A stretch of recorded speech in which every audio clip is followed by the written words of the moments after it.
लालू यादव और उनके परिवार के खिलाफ सीबीआई जिस नौकरी के बदले जमीन घोटाले की जांच कर रही है, उसकी पहली शिकायत जेडीयू के ही अध्यक्ष ललन सिंह ने की थी। उनका कहना है कि 2 बार सीबीआई ने शुरुआती जांच के बाद मामला बंद कर दिया था। महागठबंधन बनने के बाद फिर से इसे खोला जा रहा है। इस समय के कई राजनीतिक मसलों पर उनसे बातचीत की हमारे सहयोगी मनीष कुमार ने। पिछले दिनों बिहार की राजनीति में एक महत्वपूर्ण घटनाक्रम हुआ कि सीबीआई ने पहले राबड़ी देवी और अगले ही दिन लालू यादव के साथ जमीन के बदले नौकरी घोटाले में पूछताछ की। बीजेपी का कहना है कि आरजेडी भले कहे कि इस मामले में उन्हें फंसाया जा रहा है, लेकिन ये पूरा जो मामला है वो जनता दल यूनाइटेड के राष्ट्रीय अध्यक्ष राजीव रंजन उर्फ ललन सिंह के शिकायत पर दर्ज किया। हमारे साथ खुद ललन सिंह जी हैं। ललन सिंह जी, ये जो आरजेडी का जो आरोप है या बीजेपी जो कह रही है, इसमें सच कौन कह रहा है? देखिए, जो राष्ट्रीय जनता दल जो बात कह रही है उसमें पूरी तौर पर सच्चाई है। कैसे? इसलिए कि 2008 में जब यह मामला उठा था तो यह मामला सीबीआई को गया था जांच के लिए। सीबीआई ने इसकी प्रारंभिक जांच करके कोई साक्ष्य नहीं पाया था और सीबीआई ने इसको फाइल को बंद कर दिया था। दूसरी बार जब सुश्री ममता बनर्जी भारत की रेल मंत्री बनी थी, उन्होंने भी इस मामले को सीबीआई को भेजा था और उसके बाद भी सीबीआई ने कोई साक्ष्य उपलब्ध नहीं है ये कह के इस मामले को बंद कर दिया। अब अचानक जब नीतीश कुमार जी महागठबंधन में शामिल हो गए और राष्ट्रीय जनता दल ने इसका तहे दिल से भरपूर स्वागत किया, तो उसके बाद इसमें कहां से साक्ष्य मिल गया भाई? वही सीबीआई है, उसी सीबीआई ने 2 बार कहा। भाई सीबीआई को भी बताना चाहिए ना कि प्रारंभिक जांच 2 बार हुआ था कि नहीं हुआ था, साक्ष्य मिला था कि नहीं मिला था। तो जब साक्ष्य मिला ही नहीं तो अचानक आपको साक्ष्य कहां से मिल गया?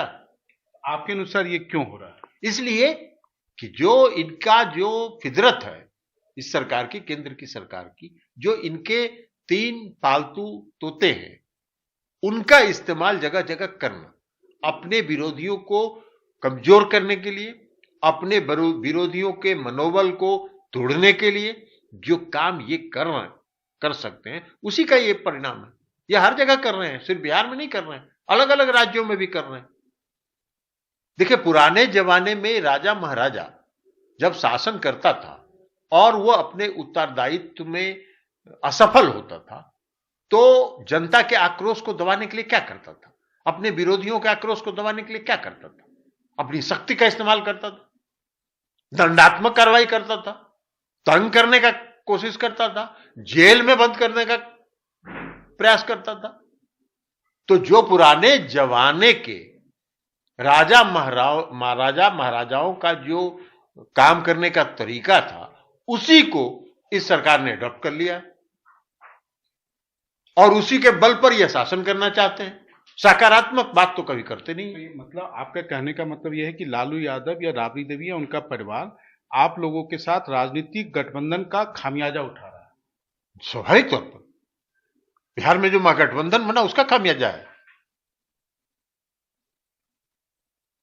इसलिए कि कोई साक्ष्य नहीं है उसमें। 2 बार सीबीआई ने प्रारंभिक जांच उसकी की है और कोई साक्ष्य नहीं है। हाल के दिनों में 2 घटनाएं हुई हैं। एक भ्रष्टाचार के नाम पर जो एक पत्र प्रधानमंत्री को लिखा गया, उसमें जनता दल यूनाइटेड का हस्ताक्षर नहीं है।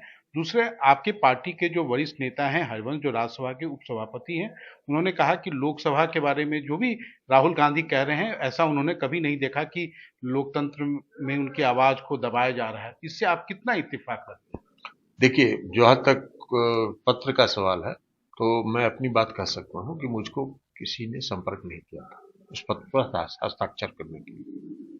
दूसरी बात, जहां तक जो राज्यसभा के उपसभापति हैं श्री हरवंश बाबू, वो श्री हरवंश बाबू तो उपसभापति हैं। एक संसद की एक अंग जो राज्यसभा है उसके उपसभापति हैं। लोकसभा में क्या हो रहा है उसको राज्यसभा में कभी चर्चा भी नहीं होती है और राज्यसभा में क्या हुआ उसकी लोकसभा में भी चर्चा नहीं होती है। लेकिन अब उपसभापति हैं। अब उपसभापति अगर तो ये तो इस सरकार का जो रवैया चल रहा, हो सकता है उनको दबाव दिया हुआ कि आप भी कुछ बोलिए, अभी बोलिए तो बोल दिए अपना। लेकिन हम नहीं समझते हैं कि जो उपसभापति ने लोकसभा के कार्यवाही की पर जो टिप्पणी की है वो नैतिकता है, वो नैतिकता के विपरीत है। नागालैंड में आपके पार्टी का एकमात्र विधायक अब उसने सरकार को समर्थन कर दिया है, ये क्या दर्शाता है?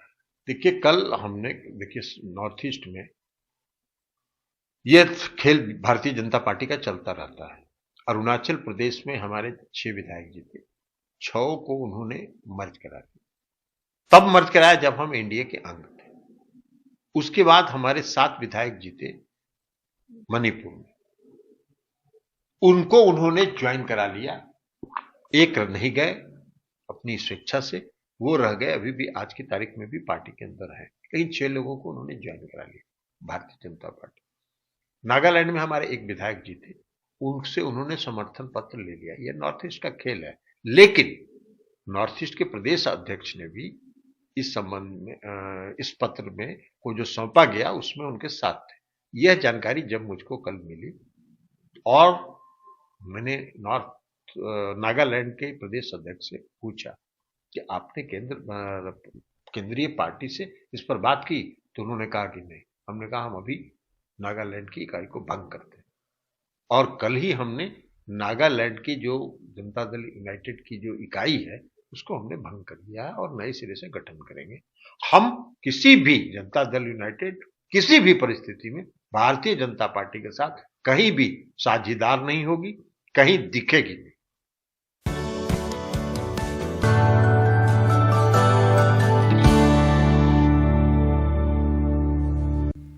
पुलवामा में शहीद हुए जवानों की पत्नियां जयपुर में अपनी मांगों को लेकर 10 दिनों से धरने पर बैठी हैं। उनकी कई मांगे हैं जिन्हें लेकर कुछ राज्य सरकार के कुछ मंत्री उनसे बात भी कर चुके हैं, लेकिन किसी तरह की सहमति बनती हुई फिलहाल नजर नहीं आ रही। इनकी क्या मांगे हैं और राजस्थान सरकार का इस पर क्या कहना है, देखिए हर्षा कुमारी सिंह की इस रिपोर्ट में। मुख्यमंत्री निवास की तरफ जा रहे पुलवामा शहीद की पत्नियों को पुलिस ने आगे बढ़ने से रोका।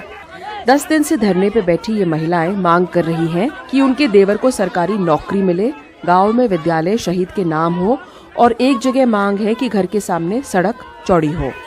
हमारे घर पे गए थे कुछ मंत्री, तो वो घोषणा करके आए थे हमारे घर पे कि आपको देवर को नौकरी मिल जाएगी, आपको स्मारक की 4 दीवारी बन जाएगी, घर तक की रोड बन जाएगी। अब हमको 4 साल हो गई ये मंत्री के पास जाते हैं ना, तो मंत्री बोलता है विधायक के पास जाओ, विधायक के पास जाते हैं तो कि मंत्री के पास जाओ, हमारे पास कैसे आई हो। तो हम 4 साल में इतने लेटर दे दिए होंगे कि पता नहीं, हमारे कोई गिनती नहीं है उसी की। एक ही तो नौकरी मांग रहे हैं हम, मुख्यमंत्री थे कोई 2-2 नौकरी थोड़ी मांग रहे, एक नौकरी मांग रहे देवर के लिए। हमने गहलोत सरकार से 3 मंत्री आए हैं और महिलाओं से वार्ता करके वापस लौट गए हैं, लेकिन फिर भी सहमति नहीं बन रही है। मुख्यमंत्री ने ट्वीट के जरिए कहा है कि शहीद के बच्चों का हक उनके देवर को नहीं दिया जा सकता, ऐसी परंपरा शुरू नहीं कर सकते। मुख्यमंत्री जी को ये पता कर लेना चाहिए कि इससे पहले भी देवर को, भाई को, भतीजे को, काका को, सबको नौकरी दी हुई है। वो फाइल तो मंगवा लो मुख्यमंत्री जी। आप किस आधार पर कह रहे हो नई परंपरा डालेगी? पुलवामा में जो शहीद हुए थे उनकी वीरांगनाएं आज भी यहाँ सचिन पायलट के घर के सामने धरना देकर बैठी हैं और लगता है कि इसमें जो राजनीतिक टक्कर है वो किसी तरह से सुलझती नहीं दिख रही है। कई मंत्री आए हैं, सचिन पायलट ने चिट्ठी लिखी है, गवर्नर ने तक चिट्ठी लिख दी है, लेकिन मुख्यमंत्री का कहना है कि जो रूल्स है उसमें संशोधन नहीं किया जा सकता है। और इसलिए नहीं किया जा सकता क्योंकि अगर हम परिवार वालों को नौकरी दे देंगे तो जो शहीद है उनके बच्चों का हक छीनना कितना उचित है, और तब तक लगता है ये गतिरोध जारी रहेगा। जयपुर से हर्षा कुमारी सिंह, एनडीटीवी इंडिया। महाराष्ट्र में पिछले 2 दिनों में हुए बेमौसम बरसात ने किसानों की परेशानी बढ़ा दी है। करीब 8 जिलों में 13,729 हेक्टेयर में लगी हुई फसल बर्बाद हो गई। वहीं किसानों का मुद्दा महाराष्ट्र विधानसभा में भी उठा है। देखते हैं हमारे सहयोगी सुहित मिश्रा की ये रिपोर्ट। नासिक जिले के किसान बापू साहेब मेधने की 5 एकड़ जमीन में अंगूर की फसल तैयार होने से ठीक पहले बेमौसम बारिश ने सब चौपट कर दिया। वो अकेले नहीं हैं। नासिक के किसान पहले ही प्याज के दाम नहीं मिलने से परेशान हैं। ऐसे में अब बारिश के कारण खराब फसल के बाद देवला तहसील में मालवाड़ी के लोगों ने अब पूरे गांव को ही बेचकर यहां से जाने का निर्णय किया है। बारिश होने के कारण तो हमारा 75% तो अभी लगेज नुकसान हो गए। उसके कारण बाग क्रैकिंग हो गए, उसको कोई भाव नहीं मिलता। एकड़ में कम से कम 2.5 लाख तो खर्चा आ जाता है। अभी तो 2.5 लाख मिल भी नहीं रहा है। बँकेचे कर्ज पण फिटत नसल्यामुळे प्याज के भाव ना मिलने, बैंक का कर्जा, व्यापारियों से होने वाला नुकसान और किसान की आर्थिक स्थिति खराब होने के कारण आज हम सारे गांव वालों ने मिलकर हमारा गांव बेचने का निर्णय लिया है। सरकार हमें कहीं दूसरी जगह पुनर्स्थापित करे, ऐसी हमारी मांग है। सरकारने आम्हाला स्थलांतरित करून द्यावं। किसानों की परेशानी को देखते हुए विपक्ष ने बजट सत्र के दौरान बुधवार सुबह राज्य सरकार के खिलाफ प्रदर्शन कर किसानों को जल्द से जल्द राहत देने की मांग की। विपक्ष का मानना है कि सरकार की ओर से अब तक किसानों के लिए कोई कदम नहीं उठाया गया है। महाराष्ट्र की सरकार आज भी मौज मस्ती में है और उस सरकार का विरोध हमने किया है। किसानों को न्याय देकर ही हम लोग शांत बैठेंगे। ये भूमिका हमारी महाविकास आघाड़ी की है।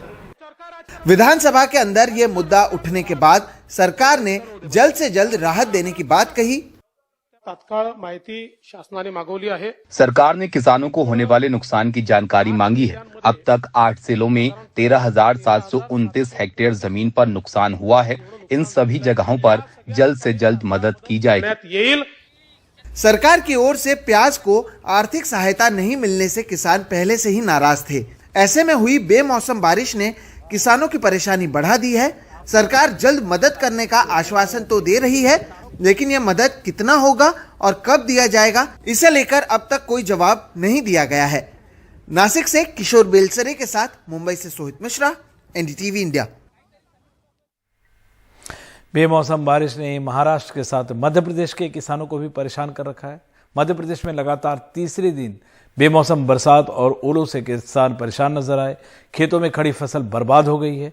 राज्य में 15 से ज्यादा जिलों में गेहूं चने की फसल को नुकसान पहुंचा है। सरकार ने सर्वे कराने के निर्देश दिए हैं। मौसम विभाग का कहना है कि अगले हफ्ते भी ये चक्र चल सकता है।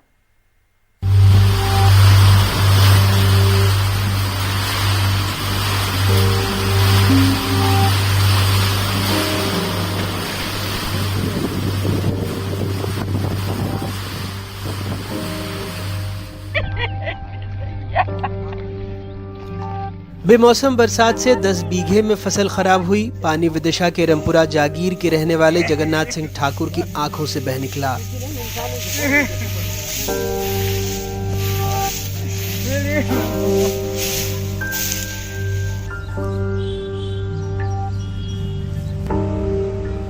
राजधानी भोपाल में नीलबढ़ इलाके में निरक सिंह का परिवार 8 एकड़ जमीन से पेट भरता है। गेहूं की आधी फसल आड़ी हो गई है। अब देखने में तो ऐसे कि कम दिख रही है, अपन अबे रहेंगे ना, उससे कछु गिर जाएंगे, कुछ लटक जाएंगे, वहीं रह जाएंगे, कुछ ऐसा रहेगा। काटने के बाद मालूम ज़्यादा पड़ेगा। साल भर की मेहनत है। अंधामा में आड़ी हो गई, खाद पानी मेहनत, ट्रैक्टर डीजल सब गया। अब देखते कितना मिला काटने के बाद। खरगोन से हमारे सहयोगी आसिफ ने बताया कि मक्के की फसल खराब हो गई है। गेहूं औंधे गिर पड़ा है। बड़वानी से मुनाफ का कहना है कि 5,000 हेक्टेयर में मक्का, 250 में गेहूं को नुकसान पहुंचा है। विदिशा से नावेद बता रहे हैं कि 27,000 बीघे में फसलों को 40% से ज्यादा नुकसान हुआ है। 25 से ज्यादा गाँव में असर पड़ा है। वहीं पन्ना से विवेक का कहना है कि चन्ना, गेहूं, सरसों और मसूर की फसल पककर तैयार है, लेकिन किसान बेबस है। छतरपुर से अरविंद का कहना है कि वहां भी किसान परेशान हैं। खंडवा में निशात ने बताया कि गेहूं, चना और प्याज की फसलें प्रभावित हुई हैं। धार से साबिर का कहना है कि वहां भी किसान बेहद परेशान हैं। सरकार से यही जानना चाहता है कि हमको मुआवजा मिले और ज़्यादा से ज़्यादा मिले, ताकि हमारी जो फसल खराब हुई है उसका भरपाई हो सके। आंधी तूफान चला था, पानी के कारण, और ये किसी गेहूं आड़ा हो गया है। जी कब हुआ है? ये अभी 2 दिन पहले हुआ है जी। पूरी मक्का नष्ट हो चुकी है। अब हम सरकार से मांग करते हैं कि हमको मुआवजा एक ऐसा दे कि औपचारिकता न निभाए। सरकार कह रही है किसान फिक्र न करें, मुआवजा मिलेगा। किसानों से मैंने उस दिन भी कहा था, मैं फिर अपने किसान बहनों भाइयों से कह रहा हूँ, जिनका नुकसान हुआ है वो चिंता ना करें, मैं साथ हूँ, सरकार साथ है। सर्वे के बाद RBC 6-4 के अंतर्गत राहत की राशि और फिर फसल बीमा योजना का लाभ भी मिले, इसमें कोई कसर नहीं छोड़ी जाएगी।